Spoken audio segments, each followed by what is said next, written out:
Alright, hello everybody, it is Aquas, and we're going to be doing STG Weekly episode 207.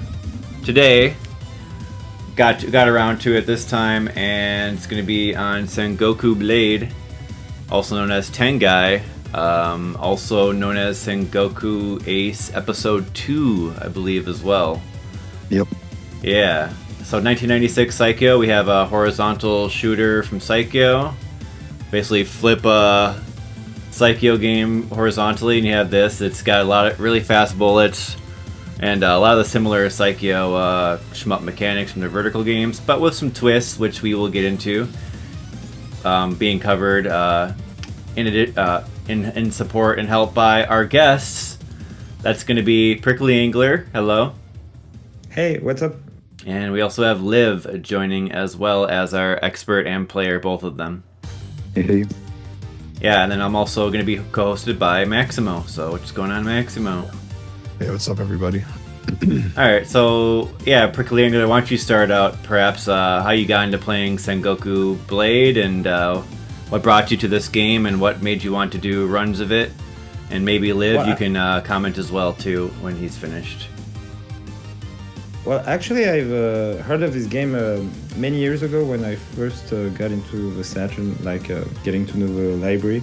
And it struck me as a very beautiful game. And then I got to see it again when Liv was doing a showcase at Shoot the Baguette event. He was playing with Junis. And I thought it was a very interesting game, so when I bought the game on the Saturn, I got to play it. So wait, which event are you talking about? Shoot the Baguette. It's a French event, a French shooting game event, and he did a live demonstration. And I think he got into 2-4 or something like that with Marion. And I thought the game was very beautiful. And since I already enjoyed the Psikyo games from playing them from time to time in arcade events, then I decided to buy the game. Cool, so you got into it pretty recently, because I think I do believe it's a modern event that goes on, Shoot the Baguette, I've heard of that. How about you, Liv? How did you get into this game? Yeah, so I got into it a bit before that, because I had already played quite a few Psikyo games, and I was really loving them. But this one, I had a bit of trouble at the start to really enjoy it. Maybe because I hadn't really played any horizontal games. Had mainly only played vertical, so this one was quite a shock, especially with Psikyo. If you don't know it, you can get punished quite quickly. So I only did the first loop some time ago, and then I kind of dropped the game for a few years. And then I think it was 4 or 5 years ago, I really went back into it because I found an old guide from someone named Hagane on the Shmups11 forums, where he was really giving lots of details about the game, and it kind of gave me another look, a more in-depth look, to really understand some of the subtleties of the game, which is not really something that you see often for Psikyo games, because they tend to be seen as quite simple or even simplistic.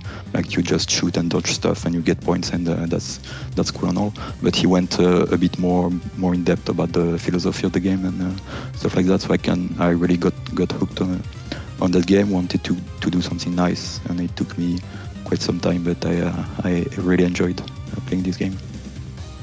Very good. I mean, yeah, we do have a lot of the similar mechanics. Do believe the flashing coin was worth more points when it's flipped at a certain when it's facing the screen, and then looks like you can grab a lot of coins too, so that almost looks like some Dragon Blaze type stuff or something. But yeah, from the Strikers games they had this mechanic, but then they also added lots of speed killing to get more waves to spawn to get more points, so it was really interesting.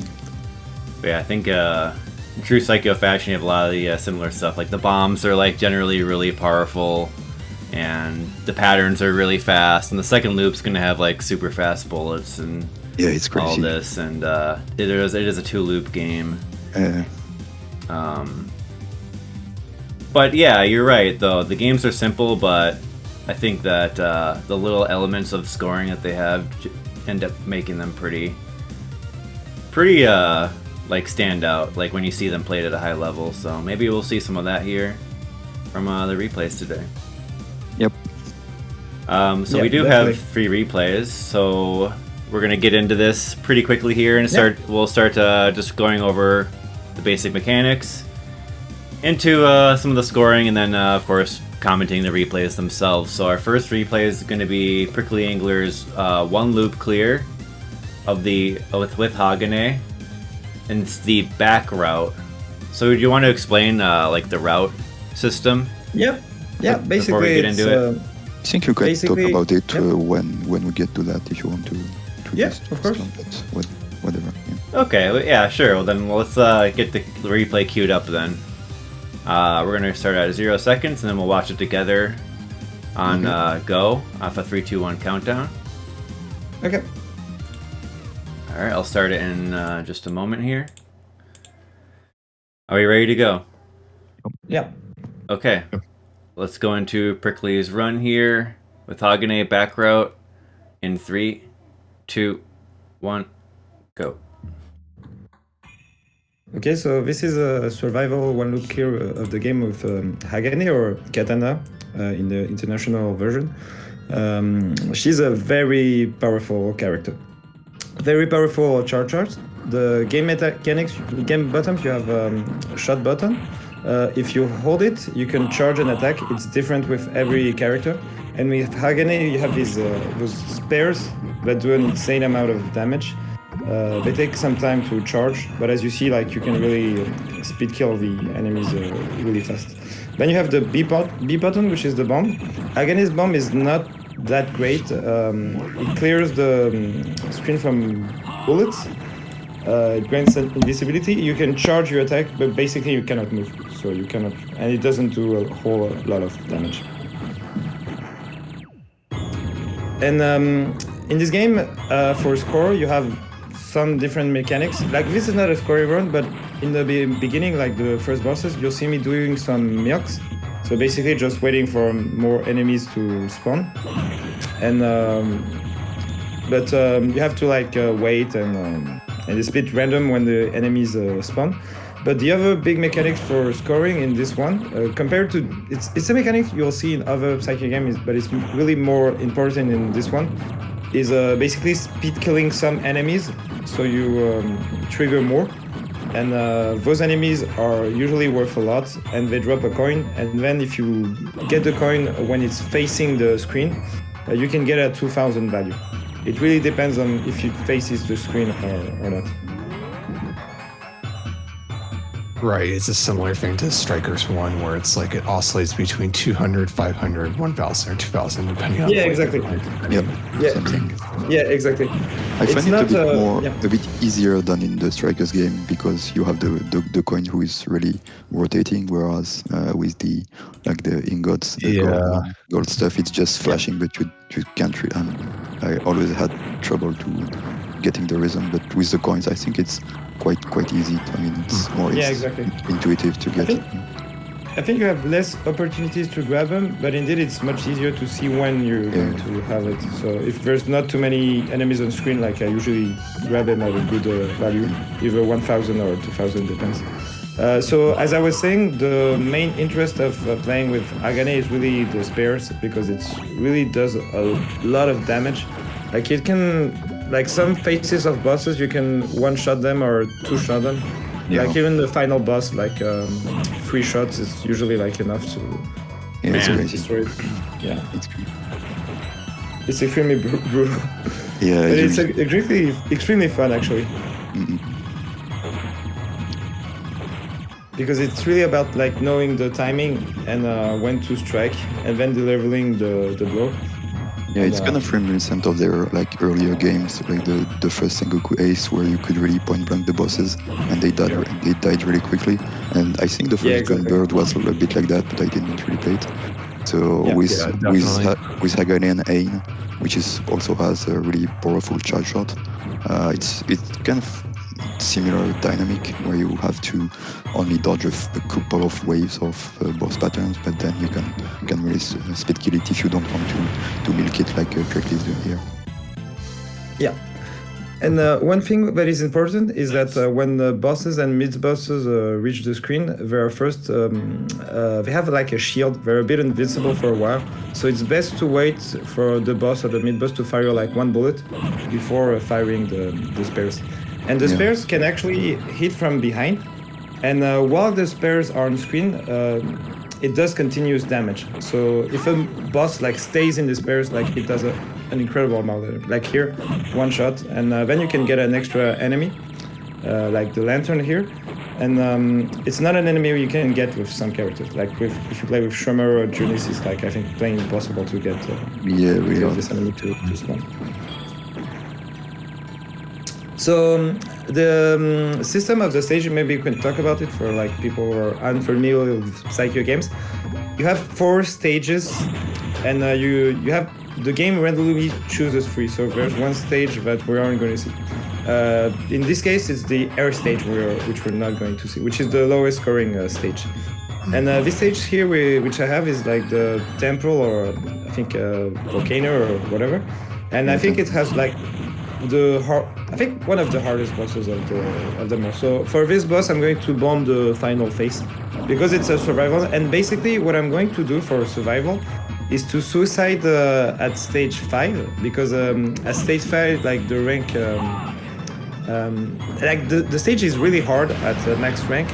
So basically, I use my bomb freely before that, and then just let myself be killed and continue. And I should note that I'm playing on the Saturn version. It has a few differences. Like it has a very few gameplay differences, which we'll get about when we'll see them. But a lot of differences are also like aesthetic. Like the graphics are a bit different. Like the sound effects, like some sound effects are missing. The music is also different, and you get voicing by seiyus for like dialogues.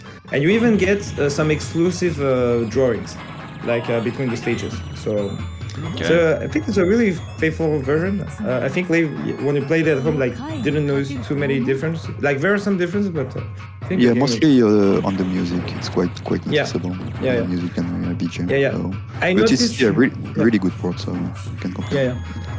I noticed there's one pattern that is a bit different. I'll point it out when we'll get to see it. But otherwise, it's pretty. But there's also one big difference. It's that you cannot continue in the loop. Like in the loop, you have get game over if you lose your last life. What the hell? Which is a bit unfortunate, but I think it may have to do with the fact that this port got released like a month after the arcade release. So maybe they did, not want people to grind the game at home yet. I think you can. You have a mode where you can select which stages you get in the first 3 ones on the Saturn port. Oh no, you can't. It's on a PlayStation 2 port. Actually. Oh, it's on the PS2. Okay, yeah. There's actually many ports for this game. Like there's even like mobile ports, but I think there's like PS2, Switch, PS4, PS5, Xbox. I cannot vouch of the quality of the. I know that like the Switch ports got criticized, but I also know some players feel alright to play. So I don't know. I cannot really say. But at least the Saturn version is really a bit expensive. But if you find a way to emulate or even get it, it's a really nice port. And you also have a second CD with like lots of stuff, artworks, like notes about the players and like lore, etc. So so this stage it's pretty quite difficult. You can blew all of your bombs and then exactly. That's where you're expecting to die or planning to die? Yeah, exactly. Okay. That's where I Most people who go for the one loop tend to plan to die here. Oh, okay. After spamming all your bombs to just go through that, because there are just like so many enemies that spawn and they are going like quite close to you, so it's kind of hell. Man. Especially with Hagane, who's not really great at clearing stages because all of your shot is kind of linear, so you get the various like options, but it's still not great when you have enemies coming from everywhere. So Yeah. So now we're going to talk about the route. Like stage 6 and 7, you choose them. Like there's two different routes, like the front route, and then you can decide to sneak in into the back route, which is what I'm going to do. I think the back route is a bit easier for 1cc. It's not too different, but yeah, I think stage 6 is harder on this route, but like the final boss especially. And like the final stage, there's a cheese strat on this route. And on the upper route, like the final stage is like really claustrophobic, and things can go wrong faster. I think. I know what you think about it. Olive. I haven't really played the other one on the second. First look, yeah, definitely. Yeah, I think it's fairly manageable. Like the stage 6 is longer, and you get a mid boss. But stage 7 is really easier if you know what. Yeah, I don't find the stage 7 like really hard, but it's because I have a character that makes it easy. Yeah, it's a bit different. So you got the extent here at 600,000. Yeah. Okay. Yeah, the only one in the game. So. Okay. But you get like usual in Psikyo games, you get at least one bomb per stage, and there are many stages, so you can kind of use them quite liberally. So you get a lot of them. Even if they're usually not great, you can just use them to clear the screen at least. So it's good. Yeah, definitely to buy some time. Yeah, the bombs and charge attacks are really different between characters. Like some are really good, some are not really good. But the big strong point of Hagane is just insane charge attack. The shot is alright in terms of damage, but like the coverage isn't really great. So last stage, I'm going to do a cheese strat, but actually I'm going to fail at it, and it's going to be a very ugly stage from my part. But yeah, because right now I have 2 lives in stock, and like it's more than enough to clear the game. So the cheese strat is basically to go to the corner of the screen here, but there, since I ran into some enemies, I lost the power. So when you have no power up, you don't have the charge attack. So right now I'm trying to destroy this enemy with the bomb, because you don't get damage in in Psikyo games when you run into the enemies. And then I failed, so yeah, I lost the bomb. At least I got 1 power up. It's fine. It's a safe spot here. Yeah, because you can run into flying enemies. You just fall down, but you don't die. Yeah, and here I'm going to have to bomb again because it was This is actually pretty bad, but yeah, it's still more than doable, because the thing is stage is quite boss, short. Yeah, it's quite short. Yeah. The final boss is actually quite easy. It would be completely free if it weren't for the drones, like the random spawning like drones. Yeah. Like this phase is relatively easy. Like you can even speed kill it with Hagane, like get to see any bullets. Here I failed a bit. That damage. This boss is in free phase. Actually, it's one of the most beautiful Psikyo bosses. Yeah, but it dies so quickly. Like you just threw one charge shot, and then the second phase was down. So. Yeah. that's I think you can only hit it in certain frames. I was never sure which ones. This but one? Basically, yeah. That's what I thought initially, but I think he always has a hard box where you can hit it. It just has pretty some crazy stuff to reveal the core, but I think you can always damage it. So. Yeah, that's what I thought as well. Man. No. So is the boss different depending on your route at the end? Yeah. Okay, I don't remember seeing that one. I don't remember seeing that one at all. I was like, what the heck? That looked crazy. So now we discover that Hagane, which was a robot soldier, was actually a woman, and she got to find her original body. Wow. And it's really nice that you hear a voice here, because you don't hear any on the arcade version, so it's a nice adding. Very cool ending. It's usually a bit funny as well. So. Yeah. And you have another ending in basically the upper path is the bad ending, and the lower path is the good ending. Oh, okay. Interesting. Yeah, so nicely done. Loop. I'm not going to. Nicely done, though. That was pretty cool run. Game over. You can really see those point blank strats going to town there. Yeah. With the damage, and obviously you got to have those bosses memorized to some extent to actually definitely. utilize the melee attack. So probably not Yeah. the best beginner character unless you know what you're doing.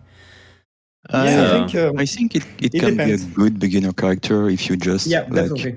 but you need like to just learn like a bit the bosses, but it's like a good time investment because you just have to learn how to dodge and to get near the boss, and then he dies really quickly. So Yeah, definitely. Yeah, Nice. when I first really saw satisfying to do. when Leaf played at Shoot the Backend, he also showed when the loop clear of with Hagane on the background, the same route. And then when I saw that, I said, yeah, I'm going to use this character because it's going to be good, etc. But I did not find the timings. I wasn't, familiar with the game. So I did my first clear with Shomaru, which is actually like maybe the worst character in the game. But I felt more at ease with this character. So I think it can still depend on your playstyle. But yeah, definitely Hagane. And especially Ain, which has a really insanely powerful bomb. Like it can, I think, one shot or the final boss maybe with some shots, but Yeah, you can just shot and bomb and all the bosses die. Yeah, You don't have to learn like, anything. Yeah. You just have to survive the stages. Yeah, Hagane is a bit more steep, I think, in the learning. A bit more standard, but maybe a bit more interesting as well. Oh yeah, definitely. Yeah, I think Hagane is definitely one of the most interesting characters in Psikyo. Really high scoring as well. So. Yeah, definitely. Like I really recommend seeing Owarabi's run on YouTube if you have an opportunity. It's a really great scorer. Yeah, nicely done. That was and then you were bombing pretty often near the end of the game just because it was just getting so crazy, and so I guess don't be afraid to use those bombs. Oh, definitely. The bombs don't like Agane's bomb is like pretty bad. Like maybe one of the worst in the game in terms of damage. But at least you can buy some time and you can charge your attack, which is actually it can be tricky on the final boss because since you cannot charge your spare if you don't have the power up, things can get very, very, very fast.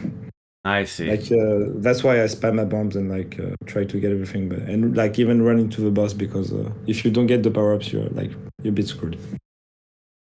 Interesting. Okay. Any other things to comment on that run? Otherwise, we'll go to Liv's 2-all run with Junis at this point.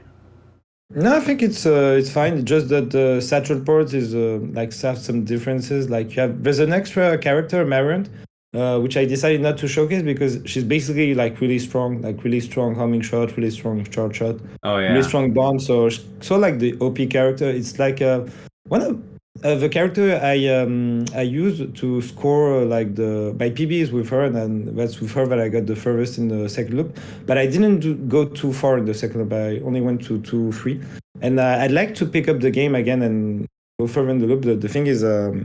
On the Saturn, there's no continuous in the loop, and I don't have access to save states for this game, so I don't know if I have the motivation to to grind the 12 because it gets pretty hard at the end. But I'd be curious to maybe try or at least go further one day because there's no replay with Marion, and there's something nice is if you clear the game the Saturn version, like the 2 loops, you get a credit where you see the name of the devs. It's not something you see in the arcade version. So okay, nice. It's also a good.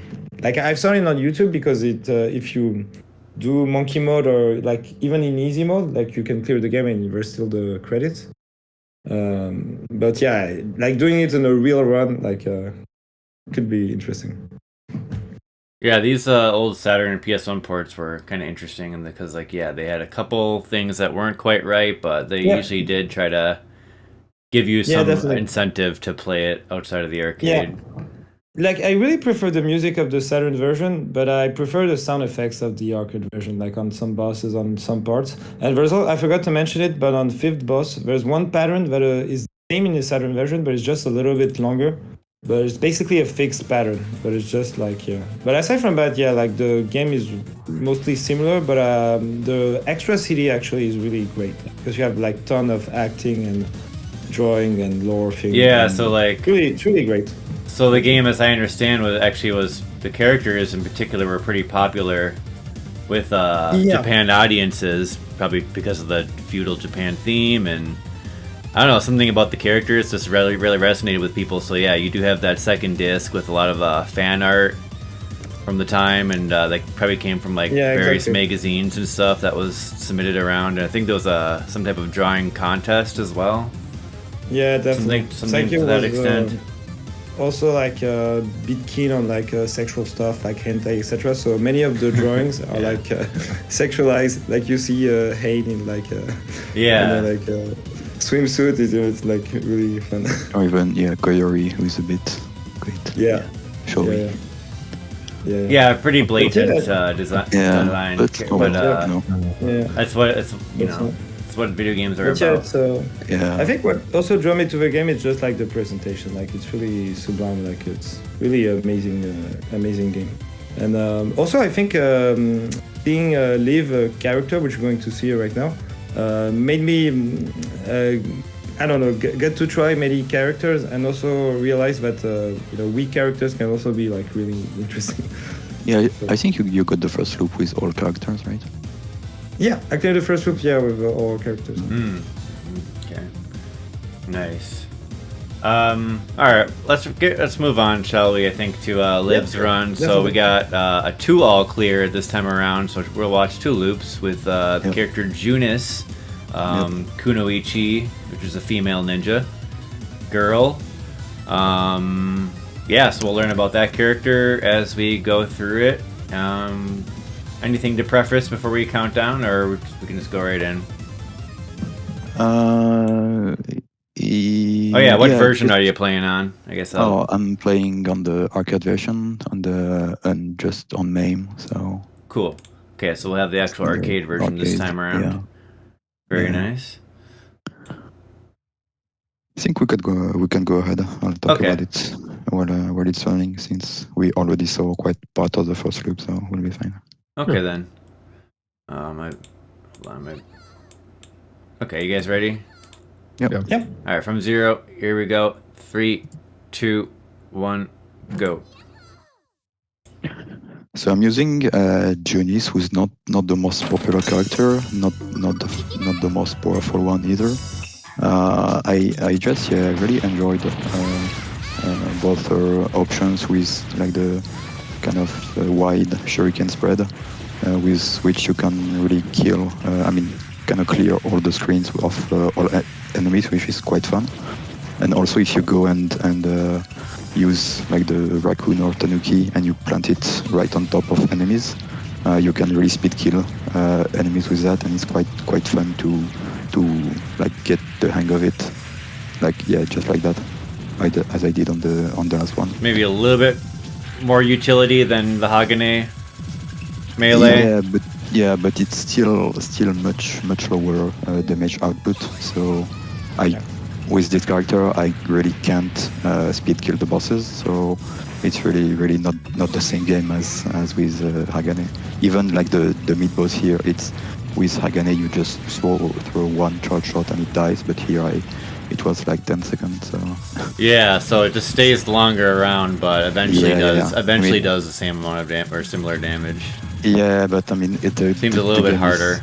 Is much harder because you can even see on the length of the replay here it's nearly 24 minutes, and if you take like a clear with Hagane or Ain, it's 3 minutes shorter, which is kind of crazy. Oh wow, okay, yeah.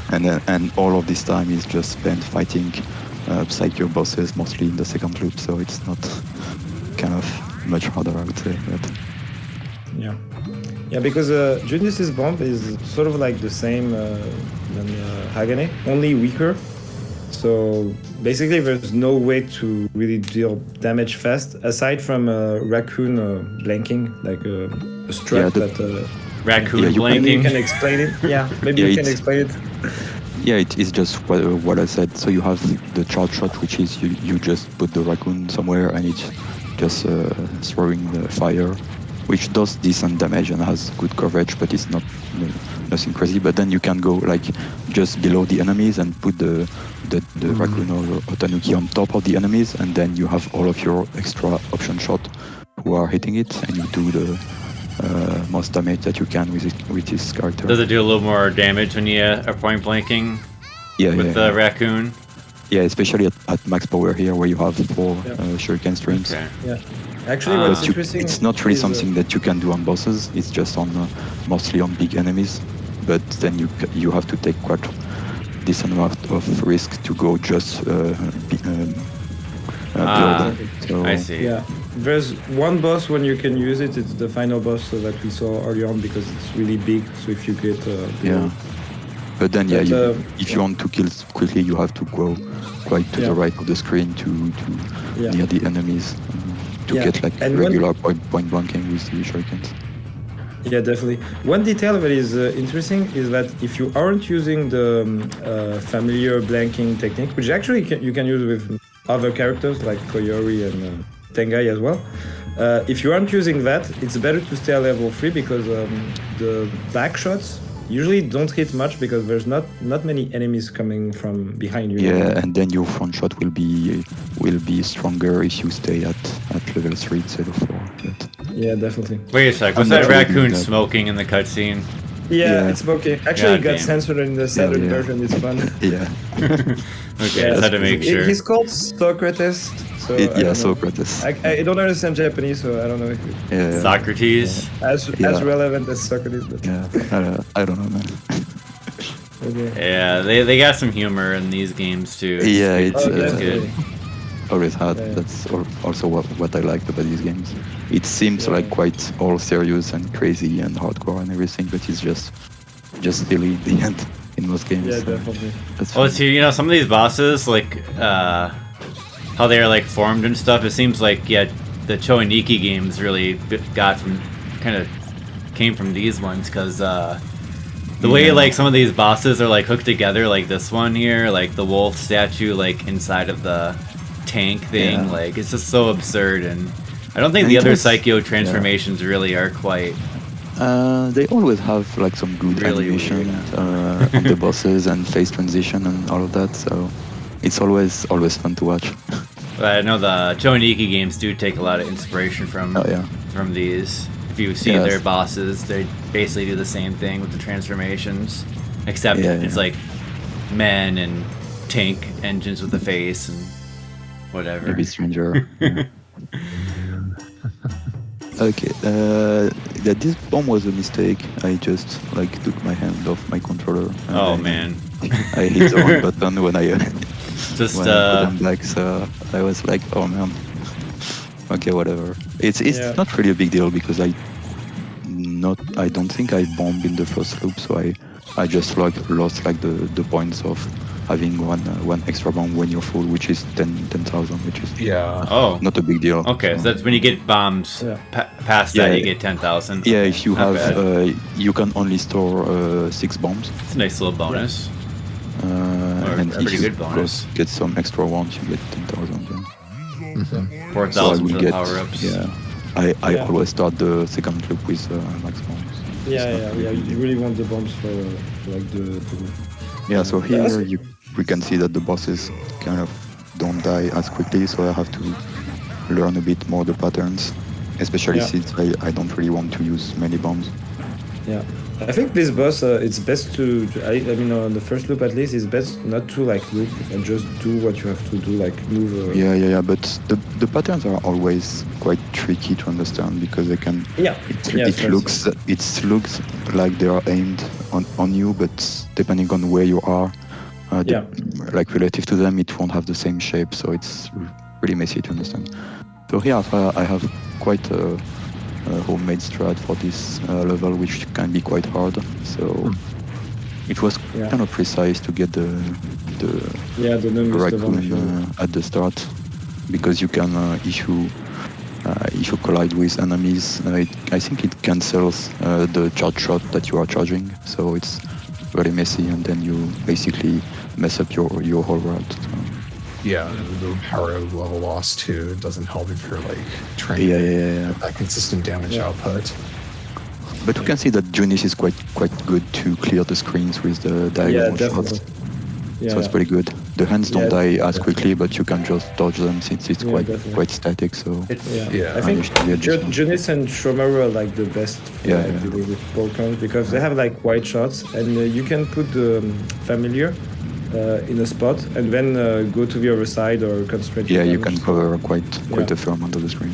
Yeah, even though it's a weak character, I think she's a really fun character to play. It was, I think, my second 1cc after I played with Shomaru, which is a bit similar, like I think weaker, but has a more useful bomb. Yeah, it's just much harder on bosses, essentially. Yeah.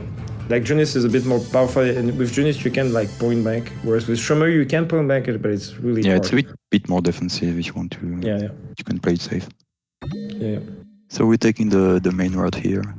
So this means we'll have the back route on the second loop.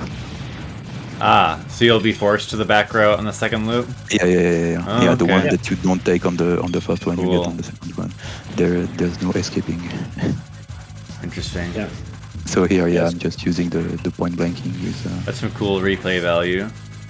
Yeah, especially definitely. with the random stages on the.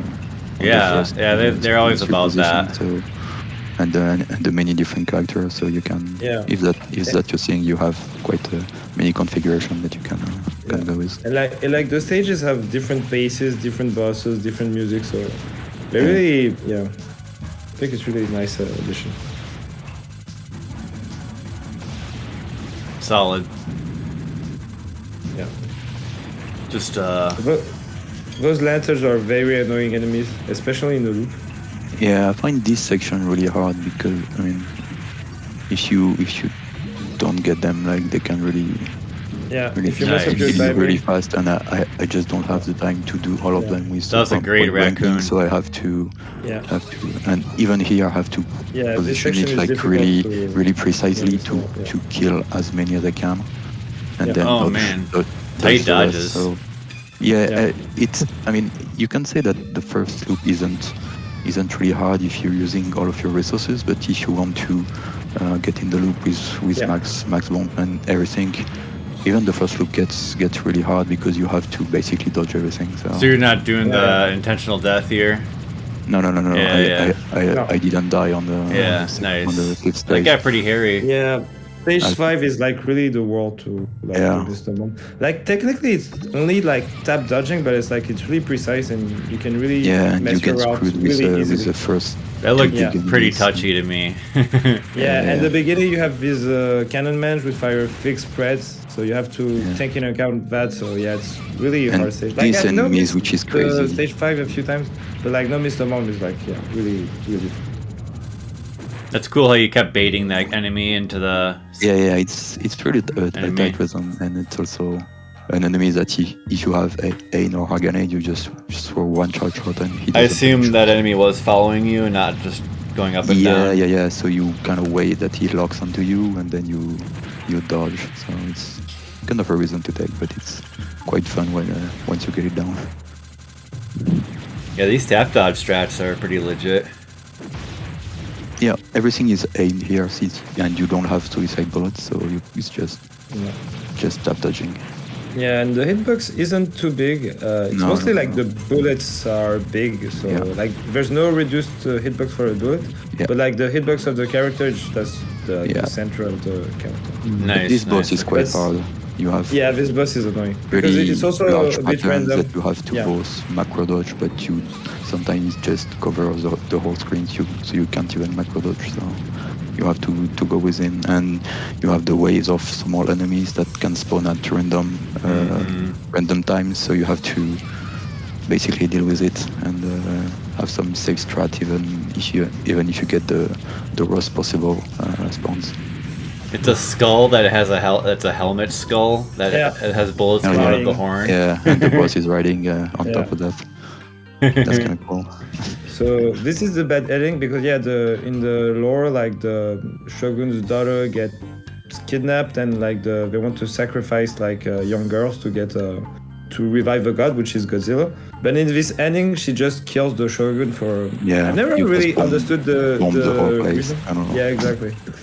Like whatever, but like we will see it in the next character's ending, but it was actually the shogun. Yeah.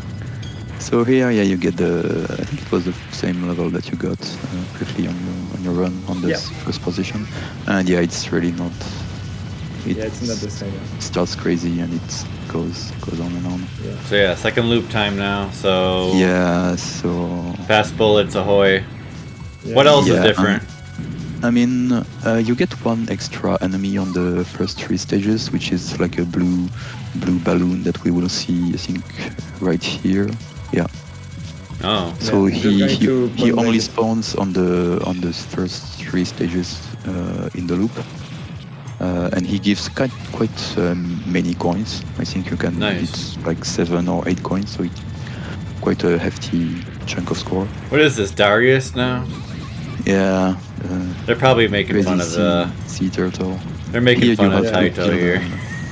Yeah. Yeah. It's, Yeah, it's this boss isn't that Yeah. hard because it's mostly it's the aim, but easiest. it's really get Those- to you Yeah. quick. You just knew Yeah. the exact position to be in and just Yeah, nailed but this it. this level stage though is hell, really man. hard. Holy, Yeah, this stage. Wow, that's fast.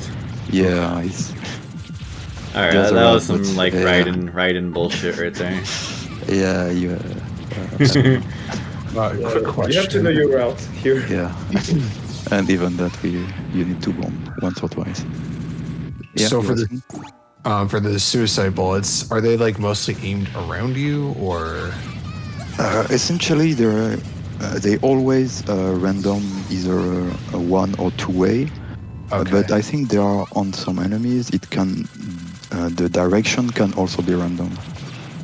Okay. But usually for most of them it's only random 1 way aimed at you or 2 ways aimed around. So you can mostly tap dodge everything if you have a really good reason, but it gets crazy. Got I it. guess it depends on how far away the spread ones and- are. Yeah, and they love putting enemies that go like right in the middle of the screen, so or nearly point blank to you. So yeah, this stage is probably the hardest one of the random stages in the loop because the stage portion is really hard, and this boss can move in 2 different directions, and it changes the patterns of the drones that spawn. So here I have a bomb which is basically planned. So you kind of So have to this learn one- like all the hard versions of the stages for the loop, don't you? Yeah. But I think Liv, you were also like wanting to like shoot enemies and maybe Yeah, get more points because it's easier if you don't shoot like this stage because there's so Yeah. many popcorn enemies. But like if you're just strictly playing for survival, it's best to just dodge everything. Yeah, usually people just play that on a pacifist and dodge enemies so that you don't get the suicide bullets. I kind of wanted like the added challenge and also more score by just killing as much as I could to get a decent score. So kind of made it a bit harder, but it was also a bit more fun. Man, they really got some good backgrounds in this game. I never really noticed. Yeah, you definitely. get a palette swap on the last of the 3. Yeah. Oh, they do random that stages. too. Nice. Yeah. Yeah. Oh, Yeah, it was nice. also on the first loop. Yeah, because on the lore it's like the evening and you get further Yeah. and further into the night, till Quite dawn. nice. Yeah. Oh, And nice. also some enemies have different colors, like those flying enemies, where have different colors than in the first loop. So yeah, the second loop has some interesting stuff. It's pretty And then also having sophisticated. to learn, Yeah. new stages in the second loop. Yeah, this one enemy I couldn't even kill. That because blue guy is back. Yeah, I couldn't. I didn't have the Little the firepower bastard. here, so I still got the bomb on the mid boss. So That's good. And you can kill the tail before it shoots with most Yeah, that's- characters if you yeah, yeah. focus Look, on it. even that was a Darius attack. The fucking electric fan. Yeah. It's got to be. They Yeah. gotta be I like just just the making boss fun of design that. in this game, and I like the Matsuri like in the background, like you see people like just cheering, like. So this stage the is moon. really hard because you have essentially Damn. all of it's like a series of mid boss rush and then a boss, but you get continuously spawning waves of small enemies. Yeah, so you exactly. you can kind of control when they spawn depending on when you kill them and if you kill all of them. Yeah. But it's really precise. So if there were only the boss pattern, it would be easier. But I I have to control the timings to kill both the bosses and the waves at a time, so that I have lower chance to be screwed, basically. It's pretty technical. Yeah, it's kind of hidden, but you have to understand that if you can't kill the bosses fast enough. Even here, I know that this wave will spawn there, and that I will have the time to kill it. Right. Yeah, I mean, at this point, you pretty much expect you've got a plan and route here. You're executing, and I'm sure it took a lot of practice. Yeah, especially there was no replay with this character, so man. And I couldn't really use the other one because if you're like looking at the strat and they say, oh, just use the charge shot and bomb, okay, that the boss is not dead, like it doesn't help. So you have to kind of make up your own route. So here I will have a suicide as well. Wow. But I have to last for as long as I can, so I can get the power up while I'm still intangible. Throw a bomb then, and then get back in the route. Once I'm here, it's like there's nothing really hard in the stage anymore because you're at lowest power. So would you die right here trying to do this if you hadn't taken the death? I mean, the death was a suicide. It was completely planned. So. Yeah, but like if you had but if you had not lowered the rank, would this just be unreasonable? Oh, it would be it would be crazy. You would have three-way shots everywhere, bullets, suicide bullets, and everything faster, more enemies, more everything. I could tell it went down quite a bit. Yeah. But here I got to power 2, so rank kind of bumped up a bit, but it's kind of a nice trade-off. Is it over time, the rank, or is it like just power level? It's both. You get it goes back up quickly. I mean, it goes back up progressively after you die, but it has a ceiling depending on your power level, basically. Okay. Yeah, I remember there's a thread on the forum about it, and I remember someone saying that supposedly there are like 15 levels of rank, which rises based on survival time, remaining lives. Yeah. And you go up by a certain number of steps. Every each frames or something like that. Yeah, essentially. But it boils down to that. Yeah, it makes it like doing the 2-5 suicide is not only good for survival, but also for scoring because like you're doing a high rank, you can't just grab the coins and just throwing all that. Calculating Nice. Yeah, you can kill more enemies if the rank is lower. So, I should note though that there is a no-miss replay with Junis, but no-miss is a stage 5, and it's really impressive. But obviously it's lower scoring, and I think it's just for a challenge, but it is possible. Yeah, probably. It is impressive. It's probably possible, but man. Even like that, it's pretty hard. So. This stage is really hard. Like you have to put the familiar at really precise spots and precise timings to kill the right enemies, and you have really little time to get your setups right. So it's just scurrying to the right place where you need to be and hoping it's good to go. And this boss is kind of scary, especially because he moves also randomly, so he can go like hide at the bottom of the screen, and you can't really hit it. So he can go like in the bottom of the screen and like shoot diagonally.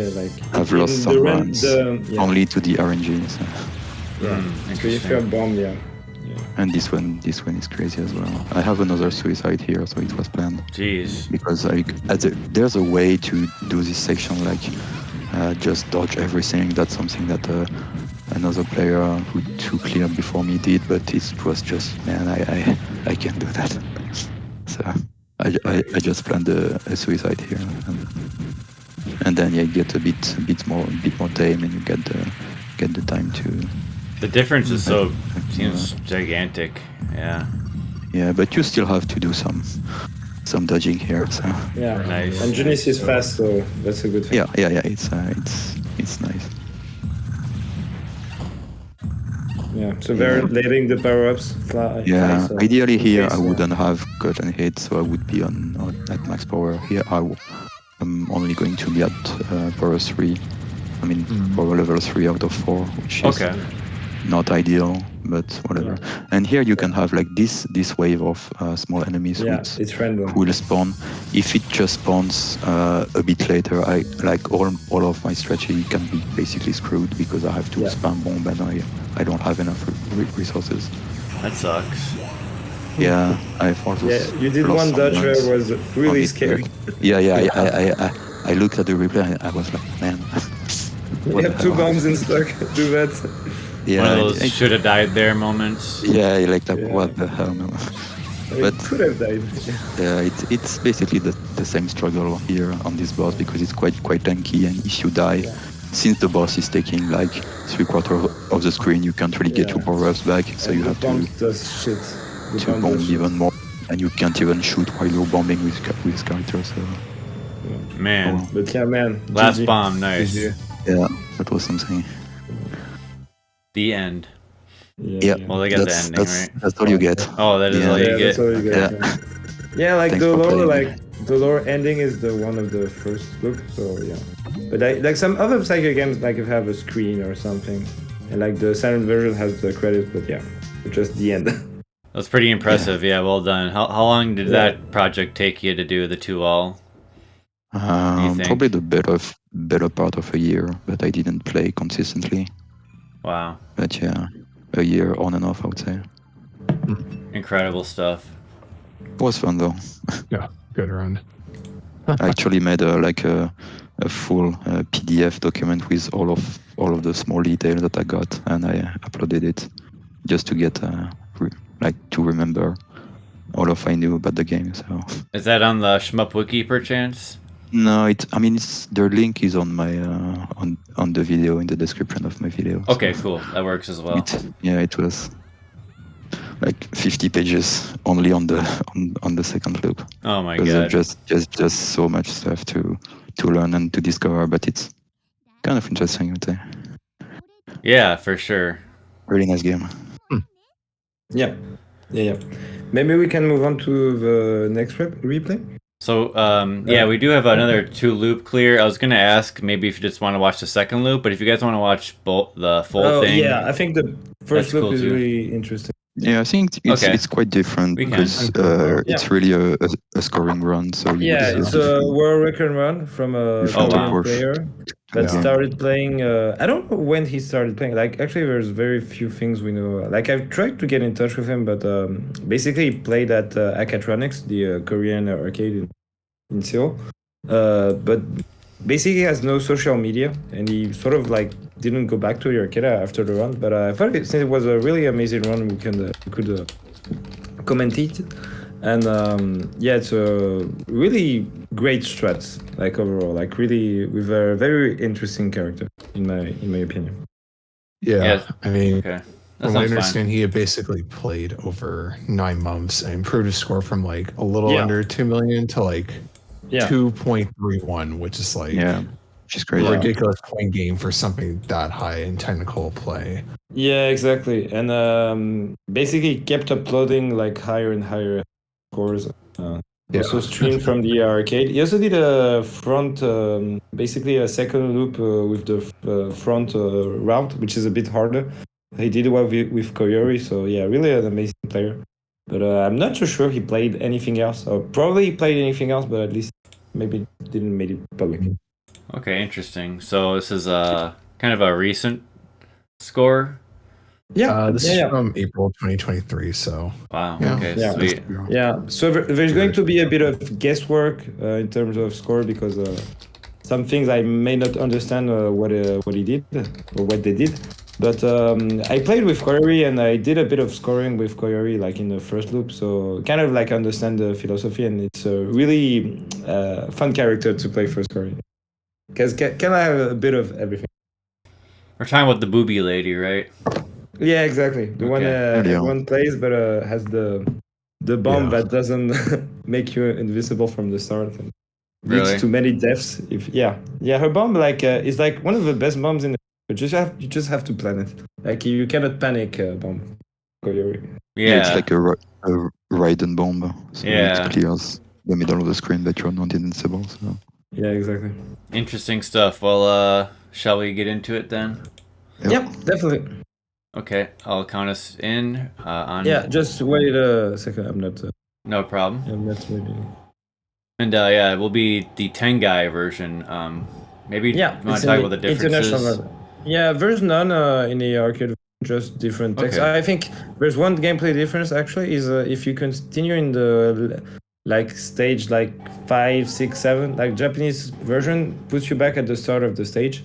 And I think international version doesn't. Oh, okay, cool. But aside from that, like Psikyo games are known for international, like Japanese differences overall. Cool. All right. Okay. Let's do it. Ready, yeah. Cool. I'll count us in. Cool. Yep. 3, 2, 1, go. All right. World record scoring run by J.U Kang with Koyori, or otherwise known as Miko. Yeah, exactly. Miko. Like I think it's the Pretrice. Maybe Liv can tell us more about. I think like Shinto Pretrice or something like that. Yeah. Mm-hmm. Yeah, she's in the first game, but is older here. Exactly. Yeah, change the design a bit. Yeah, first game, which is a virtual gun game.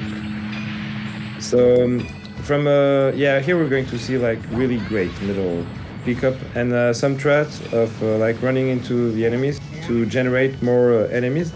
And actually, if you don't kill the red enemy, you get another wave of power up, and it's a trick you can use to get to power up faster, which is what they did. Huh. And also it gives you more enemies on screen. Yeah, really great blanking, and there's the charge shot, which we're going to talk about a bit later. But one thing I first should note is that the player used the bomb to score, because depending on the character in this game, like it may be interesting to bomb for score, because if you can destroy enemies faster, and you can generate more like coins and like grab them, and also it's really useful for there's some enemies later in the game, like in stage 5, like the player is going to use a bomb just to grab the coins at the highest value instead of like letting them go. And then like the player is going to get to the last phase, which is kind of like what we saw on Marion, like just waiting for because this boss generates its own popcorn, like the little fish, and then you have the additional Zakos that point. Yeah, come in sort of randomly and just give you power-ups if you have them on the bosses.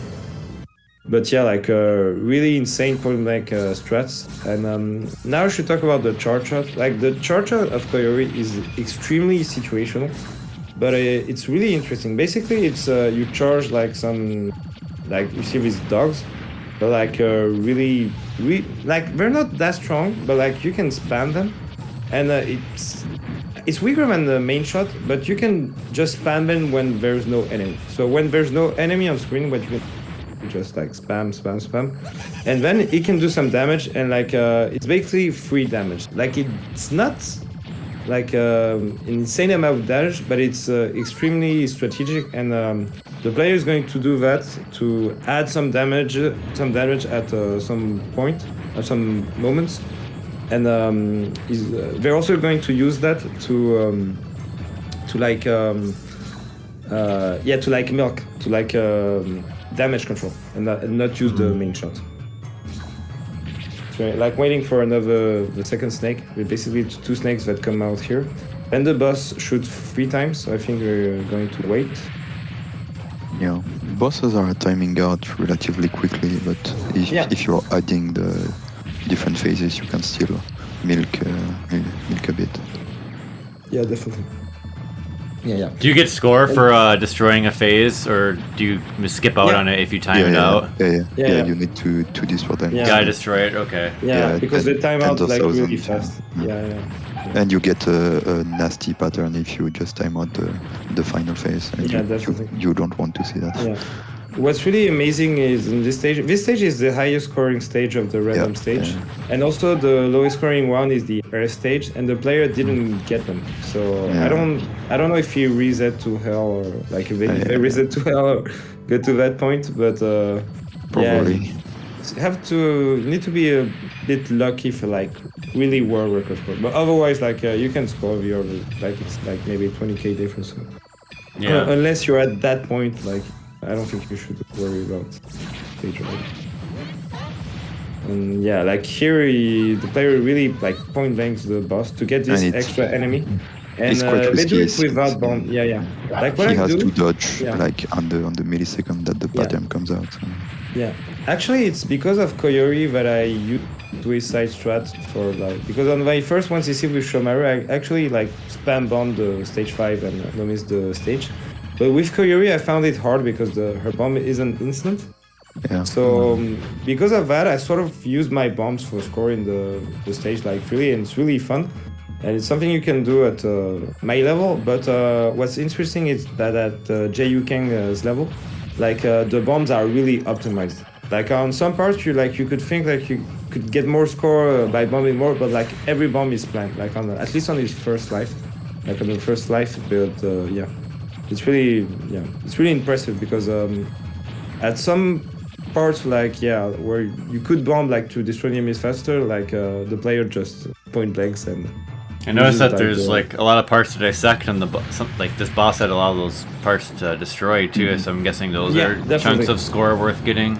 Wasn't paying attention. There's a detail, but there's a the wheel on the front. You can actually destroy it. It's insanely hard, but like there's some replays like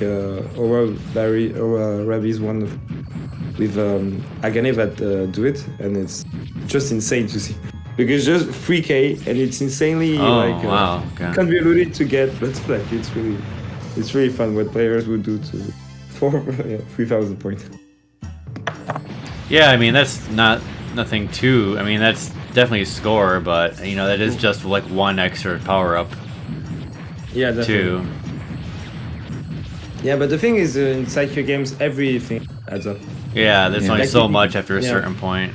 Like you still get a pretty decent score by just clearing the game. Like many points come from enemy destruction, but the things you can do for score can really increase your score a lot. Like there's not one big trick. It's just addition of everything. So you don't get any bonus at the end for the resources. So it's just what you do during the game. So. Yeah, and this boss you can milk. And it's a really fun boss, and it's really easy to milk with Koyori or like. Yeah, because you have the homing shot. Yeah, homing shot. Those orbs those orbs look so good. Yeah, it's a tricky boss when you don't know it. Like it can really hurt you. With a different character, you would have to kill all the orbs just as they spawn to get all of them. Yeah, also do too much damage to the boss. But without killing the boss as well. So. Yeah. Very precise. Yeah, and one thing is going to get a bit ahead is to milk the face of the last phase of the final boss of this stage. Is the player is going to power down to get reduced power to get more opportunities to milk the final stage of. Like here, the player ran into the boss, and we're going to run again into the boss.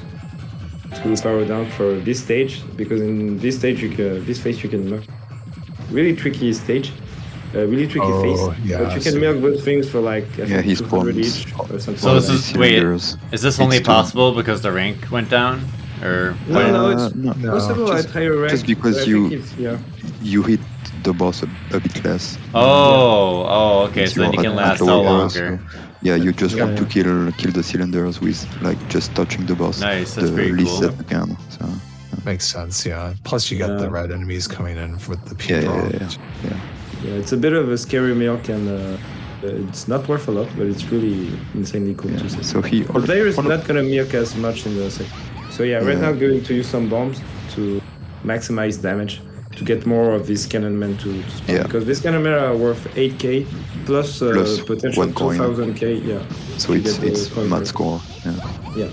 And then the player bombs to be able to grab all those coins at max value. Like he got someone at 1000, but if you saw, most of them they got it at 2000. Yeah, with enemies that spawn like 7 or 8 coins, you realistically can't get all of them at 10k. It kind of depends on how they spawn, because pretty cool. It's a bit random. I think like how they spawn depends on where or when you kill the enemy, so you have kind of some control on that. It also like the trajectory of the power-ups and the bombs. It depends on how and when you kill the enemies. So I assume it's the same for coins, but it's really precise. Yeah, they have a certain like if you shoot them like far away from you, like it go faster or something like that. Hagane explained it on 7-11. But yeah, Koyori's bomb is basically the most pretty on my opinion, because basically you can still collide with enemies and power down. So you basically create a zone where there's a lot of damage and you're sort of invincible and protected from shots. So this technique we saw of like bombing and getting the coins is not something you can do with Hagane or Junis or even some other characters. So yeah, it's really cool the technique in my opinion. And here the player is going to do some insane point blanks coupled with like charge. We should say that the charge shot is only really useful at max power. Like if a player power is down, like the charge shot is almost useful. Yeah. Oh, okay. Yeah, it's kind of powerful. It's really only at max power. Yeah. But yeah, like there the player got so many pot heads or whatever. I don't know how to call them, but yeah. Because if you kill those ones faster, like you get more. Same as like with the hands in the earlier stage. If you kill them early, you get more enemies to spawn. There's really a lot of dynamic purpose in this game. It's crazy how the score from coins just adds up. Like you get, he's already nearly at 1 million here. Yeah, definitely. And it's mostly on leeching and coins. Yeah, and here we're going to see two really insane scoring sections. This one, where the player is going to bomb and first do some insane dodge to get all the coins at like 2,000. It's going to miss one coin and get one at 2,000. Yeah. You can't get all of them. It's better to miss a coin because getting a coin at 2,000, 200. And then, and that is the reason why the player chose to do the first loop front route is because of this boss. Because this boss the skulls. Is worth a lot. Yeah, like the skulls are worth 1,000, so it's really a lot. And like the player is going to use a lot of like charge shot to like preserve the boss.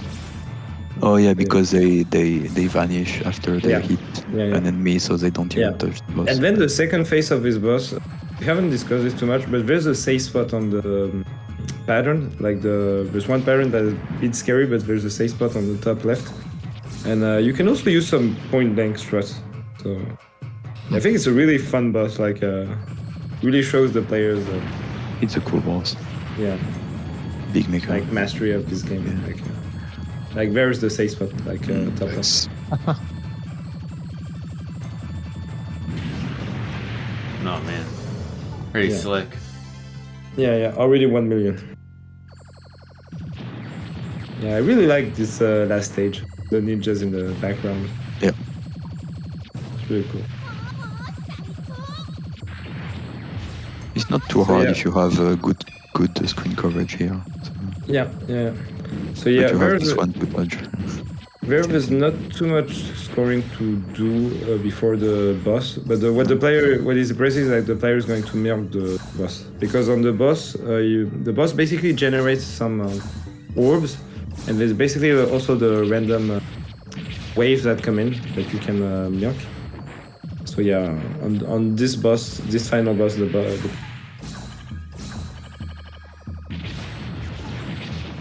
then here spamming some charges in the downtime. Yeah. That's what's fun with whenever you have a downtime with. Just spam. Yeah, boom. Yeah.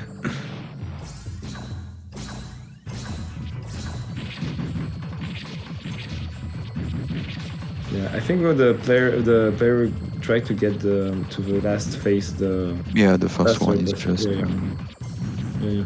I mean, you get some waves, but it's less than you get on the second phase, where you have like fixed. The boss spawns, exactly. Some extra stuff. So. Yeah, here in the second phase, the boss spawns like continuously. So. Yeah. And it's 1,000 point each. Yeah, that's really a lot.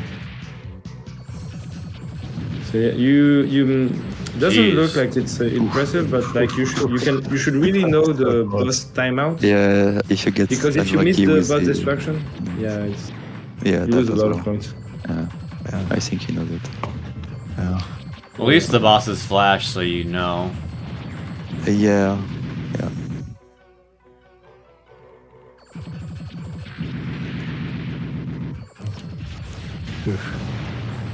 Oh wow. 1.23 for the first loop. Crazy. Yeah. Jesus. So in this ending, the castle gets destroyed and the princess dies. But Koyori has an idea. So basically, the familiar is going to dress into princess and like do a joke. So yeah, Koyori is sort of like the comic character. Always has something funny to say. What the hell? Yeah, this is the bad ending. In the good ending, she brings the princess, and like the princess, I think, wants to be friends with her. Like, sort of like regrets freeing her. It's okay. We're still going to save the princess here. Yeah. So on the second loop, the player is going to bomb more to destroy, like, because they will not be able to do same point blank strats. So they will bomb to basically get more enemies. But there the player didn't get the extra enemy. I don't know if it was intentional or not. I don't think you can get it, like, but... Yeah, if you bomb, you can get it. Yeah, but he didn't bomb, so it was probably... Yeah. So I don't know, maybe the bomb was more... to use the bomb later, Yeah, maybe. You don't get that much score from... I think the enemy is still worth like 7,000 or something like that, and then you get a coin. So yeah. But yeah, maybe not worth to use Maybe if the bomb he couldn't get it. Yeah, with some of the characters it's best to just get the 10k bonus from bombs, like if Junis or players like characters like that. Because the bonus bomb from like 10,000 is still a lot. Got the wheel. Yeah. But it's not we're not gonna get the front one. Because, the big one. The one on the front one. The one on the front, the little one. Bottom right corner. Yeah, that one is possible to get with some other characters. It's insane. Yeah, it's insane, but it's really great to see. This boss is really hard in the loop as well. You get big spreads, suicide bullets from the Jeez, the perfect movement. Yeah, so we're like, the player is not gonna... It was like there was one path to go, and then the player took the path. But you still have to read the suicide bullets, the revenge bullets. Yeah, we still see some compromises with survival, because you can milk the boss earlier, like the boss from before, but still it's best to just survive and keep your shot level and keep your bombs and to risk it. But yeah, like here the player bombs just to seal basically the suicide bullets. To be able to get the coins. Seems really good. This boss is really hard because you get whichever boss you have the extra ninjas that spawn at the same time. So they were shooting right where he needed to be. It's funny. The boss alone isn't too hard, but if you have aimed bullets on top of that.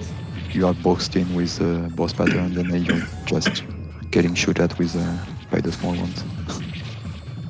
The usual Psikyo stuff. It's really tricky. Yeah.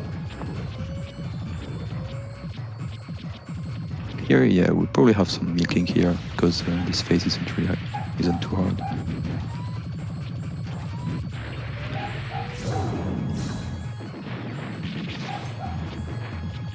But if you're in the lower levels, you don't get dogs, but you get like wheels, and I think an egg or something like that. Like the dog is only like the fun. Actually, I don't know if they're dogs, but sort of like dogs. Man, these dodges. Yeah. Man. It's pretty impressive. So he did this one. That's understandable. These waves of drones are really, really hard, and they can be set up in random. So they can be really spread out, and then you basically screwed. Here destroying these enemies before they shoot, because they shoot like really big boats and big spreads. bombing the mid boss to get more samurai cannonmen. Yeah. This stage is kind of cool because you have lots of enemies that give like spawn bullets, like suicide bullets, but you can mostly dodge them because you can stay at on the left of the screen. So it's kind of a change of pace. Yeah, and those enemies don't spawn suicide.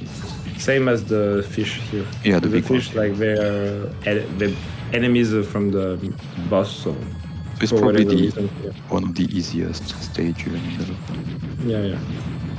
Like you say, the fish here are predetermined spawns? Not exactly. They're sort of random, and they can spawn in different positions. Oh, okay. They're a bit random, but you're usually going to get the same amount every time, basically. It's not like sometimes you're going to get a lot, and like usually they spawn every. But I think they're cute. Yeah, with Psikyo second loops, it's always like you really have to have the shit memorized, but then you have to execute it afterwards. It's kind of like what you need to do to do this. Knowing half of the difficulty, and then you have to actually do it in a forward. Can't just like wing this at all. It's crazy. Yeah, and since the game also has some randomness in when the popcorn spawns. And the bullets, like you sort of have to improvise. You still have to react a bit. It's not. It was mostly the case on the older games, which had a bit more RNG. In the later games, it was a bit more static, that you can learn a route and do it. Mostly exactly the same thing. Yeah. And here, one thing is that the player didn't milk the third mid boss, Kain, the same way as the first one, because it's a bit difficult. And here again, we're not going to see some. Probably the drones don't die quickly enough, and you get too many of them. Yeah, exactly. Even with a homing shot. Yeah, definitely. Yeah, and one thing from this game, from this game, is also that the enemies are like the bosses can get really close to you, like much closer than And since you have the horizontal, like it can be a bit less time to react, and I think like compared to some games like Strikers 1999, where sometimes like you can really like do a lot of micro dodging or like improvise. Like this one, you have less bullets, but they're more threatening sometimes. Like if you you see like this cannonmans, like they throw this big thick spread, like but like really close to you. You really need to know where the safe spots are, and cannot really improvise much. So here, like player bombing to get the 2 extra bot heads, and to get like all the coins, or like to get max coins. It was probably a planned suicide. Here it was planned. Definitely to get more bombs. Interesting stuff. Like the metal collecting is like really insanely good. Because you can have the exact same run, but with bad metal collecting, and it's basically worth nothing. This boss isn't too hard. It looks scary, but most of the patterns are just static. Definitely. Yeah, it's frightening at first, but not that bad. And you get safe spot it's really not that bad. And even the last phase, like with some characters you can speed kill it, but even if you have to dodge, like it's just like one tap dodge. Okay, So no milking here because the boss has different patterns. Like I have this one, but 2 million. Oh, yeah. So here there's not going to be too much score. Just destroy. No. Get the coins. At 2,000. He even some that he draws because you just can't go in there. Yeah, exactly. And it's better to just pick a bomb. I remember the player bombs the boss of this stage. I don't know if they can do the no-miss the bomb. I don't know. I thought maybe at this point like they are on their route. So maybe I feel it's better to just secure the run. For these 3 big enemies, he does the same thing as me, that you have to kill one quickly because he's not in sync with the others. So you have 3 who are shooting at the same time, but one who isn't. You want to kill the first one so you can dodge the rest. So I think it's maybe a suicide. Yeah, I don't think he had any bombs left, so probably. Yeah. He's mostly trying to get bombs back. Yeah. Yeah, here missing the metal. Maybe maybe if he can bomb. Yeah. Here's some wave milk. Oh yeah, he's going to milk the boss. Oh yeah, to get the extra power up. Yeah, the boss you have some parts to milk. Yeah, in the second phase. Yeah, just basically some parts like the. No, in the first phase, the wooden things. They're worth some points. If you wait, you have to wait. Oh. Yeah, here, this one. Yeah. Right, yeah. But yeah, and then the player is going to bomb the second phase. Not exactly sure why. Maybe just Probably en route to be done with the boss, and as I said, he can be random, so you can if you get bad RNG with Koyori, you just can't kill the boss anymore. Yeah. Alright, let's see. Yeah, because the final stage is pretty crazy. Okay, so he's doing the route. Okay. This is the standard route, or? No. I think boss did something even crazier, but you are dodging stuff, so you get less points. Okay. But you can do it without bombing or dying here. But here he wants some score, so he has a bomb. Just to destroy enemies, I think. Because there are many enemies, so it's. Yeah, definitely. Dang. Move fast. Yeah, and they're getting 8,000 for bonus power-ups. Yeah, like dodging. Yeah. So even him, he's not treating here. Yeah. That's reassuring. That's reassuring. Yeah. I can get the world record. Do I want to? Yeah, he was probably on a good run. So. Yeah. And here I'm not exactly sure why the power down. To be honest, I'm not exactly sure. I don't know. He has at power 2 or 3 here. Yeah.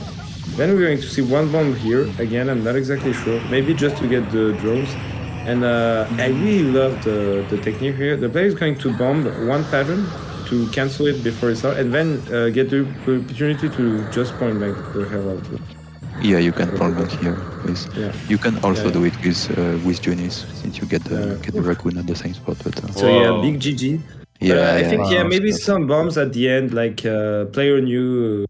Maybe he just threw all of his remaining bombs to secure it. Yeah, because you can't really milk anything on the last boss anyway. So. Yeah, exactly. Like first 2 phases of the final boss are really not that hard, not hard. And then the last phase, with one bomb, the player seemed to be perfectly fine. Just use the bomb at the right spot and then point blank to the route. Yeah. So. Really impressive stuff. Yeah, definitely. Yeah. And it's not one huge chain or anything or one trick. It's just constantly throughout all the game you just get more score, and it adds up, which is even more impressive in a way. Like you have to do everything right. Yeah, exactly. And like you could see where the player like could improve, but it's like really crazy stuff like maybe milk more or something like that. But at this point, it's. It becomes. Which is even more impressive to see that he could even get more points on some bosses.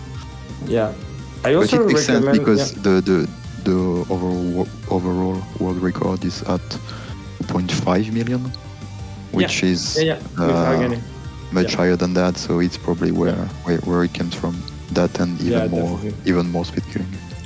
Yeah. Really good stuff. Insane. There's a question from Bath. Any mentions of the random Tanuki mid-boss?